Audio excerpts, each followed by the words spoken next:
श्री रामचरितमानस किष्किंधा कांड। विषय बाली सुग्रीव युद्ध, बाली उद्धार। भावार्थ सहित। अब प्रभु कृपा करहु एहि भांति, सब तज भजन करहु दिन राति। सुनि विराग संयुत कपि बानी, बोले बिहसि राम धन पानी। हे प्रभु, अब तो इस प्रकार कृपा कीजिए कि सब छोड़कर दिन रात मैं आपका भजन ही करूं। सुग्रीव की वैराग्य युक्त वाणी सुनकर, उसके क्षणिक वैराग्य को देखकर हाथ में धनुष धारण करने वाले श्री राम जी मुस्कुरा कर बोले, जो कछु कहे हूँ सत्य सब हो सोई, सखा बचन मम मृषा न होई। नटमर कटैव सबहि न चावत, राम खगेश वेद अस गावत। तुमने जो कुछ कहा है वह सभी सत्य है, परंतु हे सखा, मेरा वचन मिथ्या नहीं होता। अर्थात बाली मारा जाएगा और तुम्हें राज्य मिलेगा। काकभुसुंडी जी कहते हैं कि हे पक्षियों के राजा, गरुड़ नट मदारी के बंदर की तरह श्री राम जी सबको नचाते हैं। वेद ऐसा कहते हैं, लय सुग्रीव संग रघुनाथा, चले चाप सायक गहि हाथा। तब रघुपति सुग्रीव पठावा, गर्जे सिजाई निकट बल पावा। तदंतर सुग्रीव को साथ लेकर और हाथों में धनुष बाण धारण करके श्री रघुनाथ जी चले। तब श्री रघुनाथ जी ने सुग्रीव को बाली के पास भेजा। वह श्री राम जी का बल पाकर बाली के निकट जाकर गरजा।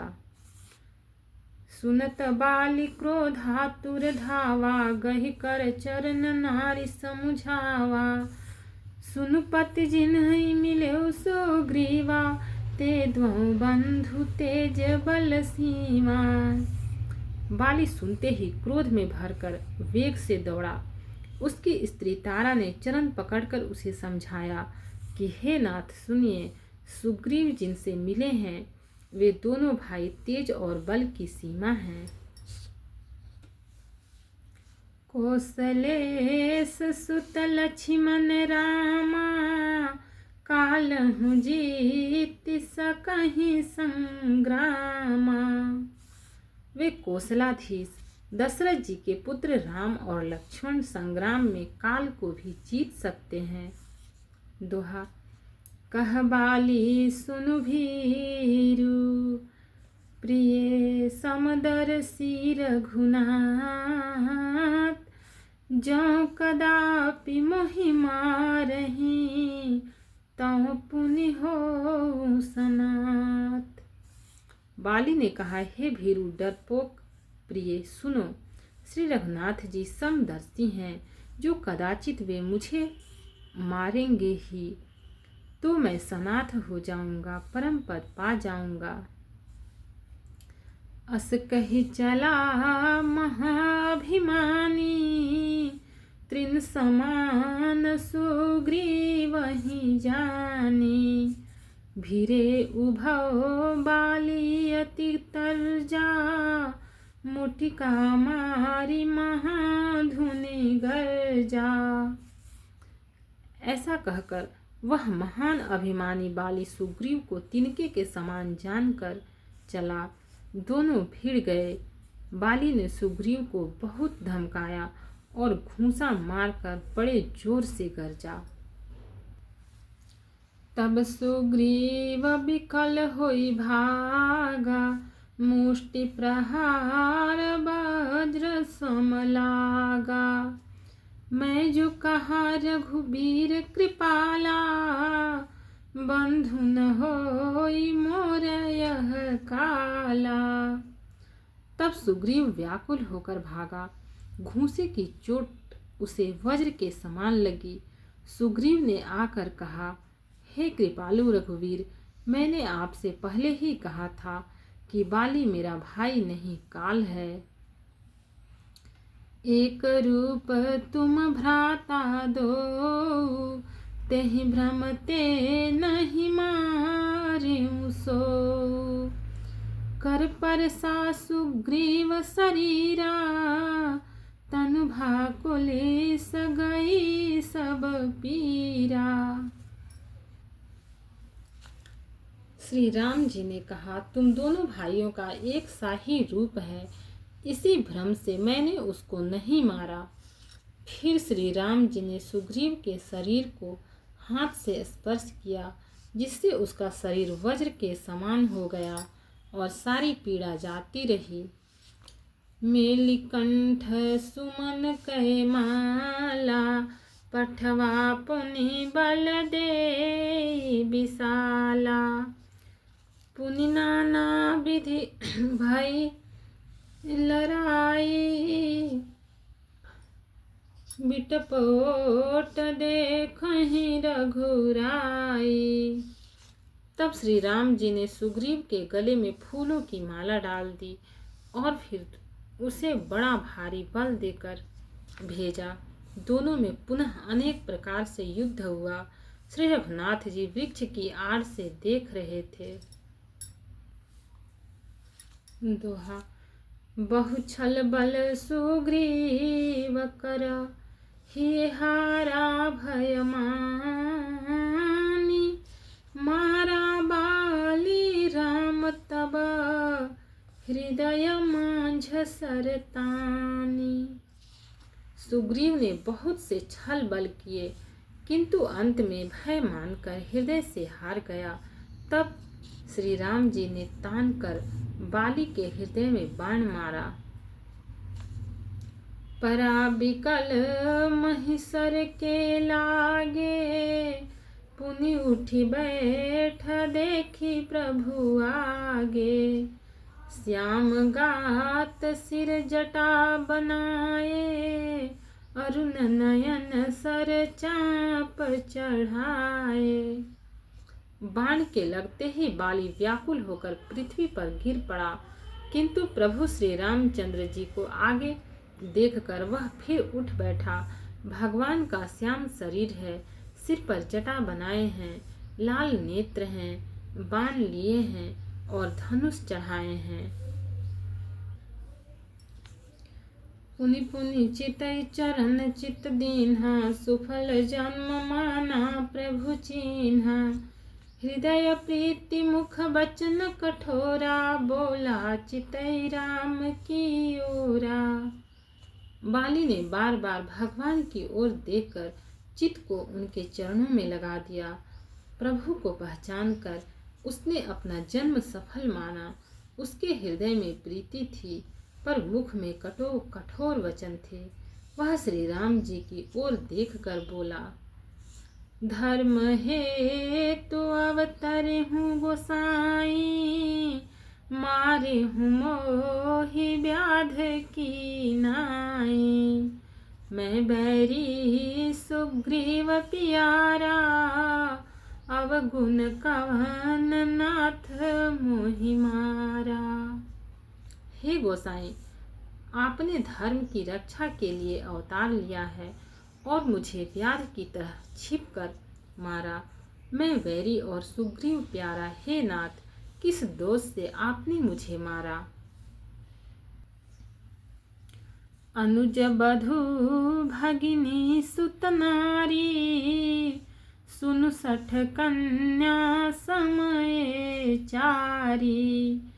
इन्हीं कुदृष्टि बिलो कई जेऊई, ताहि बधे कछु पाप न होई।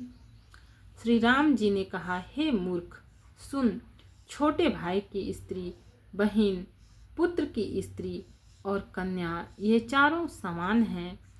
इनको जो कोई बुरी दृष्टि से देखता है, उसे मारने में कुछ भी पाप नहीं होता। मूढ़ तो ही अतिशय अभिमाना, नारी सिखावन कर सिन काना। मम भुज बल आश्रित तेहि जानी, मारा चाहसी अधम अभिमानी। हे मूढ़, तुझे अत्यंत अभिमान है। तूने अपनी स्त्री की सीख पर भी ध्यान नहीं दिया। सुग्रीव को मेरी भुजाओं के बल का आश्रित जानकर भी, अरे अधम अभिमानी, तूने उसको मारना चाहा। दोहा। सुनहु राम स्वामी सन, चलन चातुरी मोरी। प्रभु अजहूँ मैं पापी, अंत काल गति तोरी। बाली ने कहा, हे श्री राम जी सुनिए, स्वामी आपसे मेरी चतुराई नहीं चल सकती। हे प्रभु, अंतकाल में आपकी गति शरण पाकर मैं अब भी पापी ही रहा। सुनत राम अति कोमल बानी, बाली शीस पर स्यो निज पानी। अचल करऊँ तनु राखहु प्राणा, बाली कहा सुनु कृपा निधाना। बाली की अत्यंत कोमल वाणी सुनकर श्री राम जी ने उसके सिर को अपने हाथ से स्पर्श किया और कहा, मैं तुम्हारे शरीर को अचल कर दूं, तुम प्राणों को रखो। बाली ने कहा, हे कृपा निधान सुनिए। जन्म जन्म मुनि जतन कराही, अंतराम कहीं आवत नाही। जासु नाम बल शंकर काशी, देत सबहि समगति अविनाशी। मुनिगण जन्म जन्म में, प्रत्येक जन्म में अनेकों प्रकार का साधन करते रहते हैं, फिर भी अंतकाल में उन्हें राम नहीं कह आता, उनके मुख से राम नाम नहीं निकलता। जिनके नाम के बल से शंकर जी काशी में सबको समान रूप से अविनाशी गति मुक्ति देते हैं। ममलोचन गोचर सोयावा, बहुरी की प्रभु अस बनी ही बनावा। वह श्री राम जी स्वयं मेरे नेत्रों के सामने आ गए हैं। हे प्रभु, ऐसा संयोग क्या फिर कभी बन पड़ेगा। छंद। सो नयन गोचर जासु गुण नित नेति, कही श्रुति गावही। जिति पवन मन गो निरस, करि मुनि ध्यान कबहु कपावही। मोहि जानि अति अभिमान, बस प्रभु कहेउ राखु शरीरहि। अस कवन सठ हठि काटि, सुर तरु बारि करहि बबूरहि। श्रुतियाँ नेति नेति कहकर निरंतर जिनका गुणगान करती रहती हैं तथा प्राण और मन को जीतकर एवं इंद्रियों को विषयों के रस से सर्वथा नीरस बनाकर मुनिगण ध्यान में जिनकी कभी क्वचित ही झलक पाते हैं, वे ही प्रभु आप साक्षात मेरे सामने प्रकट हैं। आपने मुझे अत्यंत अभिमानवश जानकर यह कहा कि तुम शरीर रख लो, परंतु ऐसा मूर्ख कौन होगा जो हठ पूर्वक कल्प वृक्ष को काटकर उससे बबूर के बाढ़ लगावेगा, अर्थात पूर्ण काम बना देने वाले आपको छोड़कर आपसे इस नश्वर शरीर की रक्षा चाहेगा। अब नाथ करि करुणा बिलो, कहूँ देहूँ जो भर मांगऊँ। जेहि जो निजन्मो कर्म, बस तह राम पद अनुरागऊँ। यह तनय मम सम विनय, बल कल्याण प्रद प्रभु लीजिए। गहि बाह सुर नर नाह, आपन दास अंगद कीजिए। हे नाथ, अब मुझ पर दया दृष्टि कीजिए और मैं जो वर मांगता हूँ उसे दीजिए। मैं कर्मवश जिस योनि में जन्म लूँ वही श्री राम जी आपके चरणों में प्रेम करूँ। हे कल्याणप्रद प्रभु, यह मेरा पुत्र अंगद विनय और बल में मेरे ही समान है, इसे स्वीकार कीजिए। और हे देवता और मनुष्यों के नाथ, बाह पकड़कर इसे अपना दास बनाइए। भक्त और भगवान की जय। चैनल को लाइक, सब्सक्राइब और शेयर करें। कमेंट में जय सिया राम लिखें। इसके आगे का पार्ट इसके आगे के एपिसोड में मिलेगा। जय सिया राम।